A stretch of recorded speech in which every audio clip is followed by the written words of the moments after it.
Murmansk, the world's largest city north of the Arctic Circle, is located in the far northwestern part of Russia.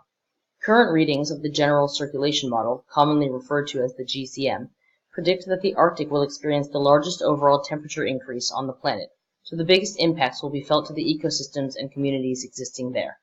The A2 reading, which reflects climate change if no significant climate change management behaviors are adopted, predicts an increase in temperature of up to 20 degrees Celsius through the year 2100, thereby driving the accelerated melting of ice in the Arctic.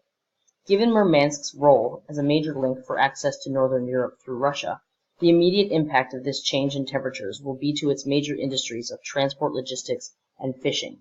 It is home to a niche commercial machine called the Lenin, used to break the ice in frozen Arctic waterways. The eventual loss of the necessity for ice-breaking navigation technology and the overall ice melt will mean an increase in transport options that may significantly reduce traffic through Murmansk. Changes in the sea ice will likewise impact the fishing industry, as the change in waters may make it more difficult to capture sea mammals. Chapter 28 of the Intergovernmental Panel on Climate Change's 2014 report, covering polar regions, further describes the transitive effect of climate change on economic prosperity for Arctic communities. Murmansk's existing community ecosystems are tenuous due to a population which has been in steady decline since the end of the Cold War, so they are already heavily impacted by even moderate changes in the economic livelihood of the city. Significant climate change will further exacerbate their decline due to the direct linkage of their niche industries to the support of their local social and political structures.